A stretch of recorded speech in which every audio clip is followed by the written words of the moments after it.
बड़े बुजुर्ग के हवाले से अर्ज करता हूं, बगदाद तबाह हो गया था चंगेज के जमाने में। यह हलाकू या पूरे अक्सरियत को उन्होंने कत्ल कर दिया था, चंद बच गए होंगे, जगह जगह लाशें। उस जमाने में चंगेज की या हलाकू की बेटी गुजर रही थी रास्ते से, उसने एक जगह कुरान के पढ़ने की आवाज सुन ली, कहीं कुरान की तिलावत हो रही थी, रुक गई, अपने खादिमों से कहा देखो यहाँ कहीं अरबी की आवाज है, कुरान की आवाज आ रही है। ढूंढा गया तो देखा एक आलिम रब्बानी है जो चंद लोगों को बैठ करके उस जमाने में कुरान पढ़ा रहे हैं, जब पूरा बगदाद लुट रहा है, कत्ल गारत गरी आम है, और वो कुरान पढ़ा रहे।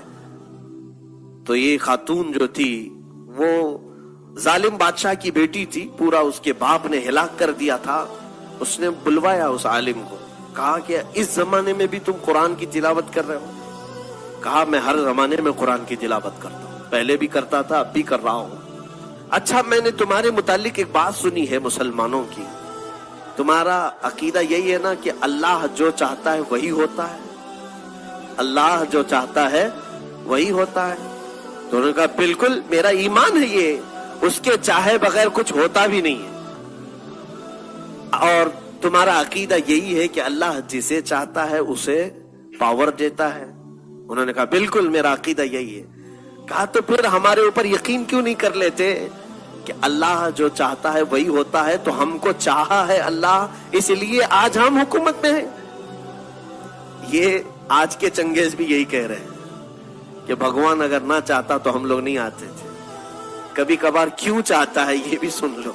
उस आलिम रब्बानी ने बहुत प्यारा जवाब इरशाद फरमाया, कहा बिल्कुल तो सही कह रही है। उसको मैं एक मिसाल से बताता हूं। कहा भीड़ें जो चलती हैं, बकरियों का जो गौल चलता है, मालिक एक हो, भीड़ें जब रास्ते पर चलती रहती है, झुंड का झुंड जाता रहता है, लेकिन जानते हो भीड़ें पालने वाला जो मालिक है वो कुत्ते भी पालता है, एक दो कुत्ते भी उसके साथ रहते हैं। भेड़ों के साथ कुत्तों का क्या काम है? कुत्ते क्यों रहते हैं? इसलिए कि भीड़ें जब चलते चलते एक आध कोई रास्ता छोड़ के इधर उधर जाए तो कुत्ता भौंकते भौंकते वापस उसे भीड़ों में शामिल कर लेता है। कुत्ता क्या करता है?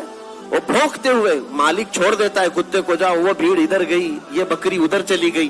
कुत्ता भौंकते हुए उन भीड़ों को गौल में फिर से शामिल कर देता है और फिर वो रास्ते पर चलने लगती हैं। उस आलिम रब्बानी ने फरमाया यकीनन हम उम्मत मुस्तफा भोली भीड़े हैं, जब सिराते मुस्तकीम से इधर उधर हटते हैं अल्लाह तुम जैसे कुत्तों को हम पर भेजता है ताकि तुम भौंक करके फिर से हमें सिराते मुस्तकीम पर ले आओ।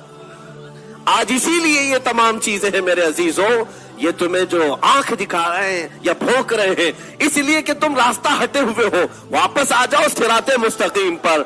अल्लाह के हबीब का रास्ता छोड़कर कोई इज्जत हमारी नहीं है। उनके जो हम गुलाम थे, खल्क के पेशवा रहे, उनसे फिरे जहां फिरा फिर आई कमी वकार में। उस मौला ने जब ये वादा किया है तुम्हारे लिए, जिसको इकबाल ने यूं कहा कि मोहम्मद से वफा तूने तो हम तेरे हैं, ये जहां चीज है क्या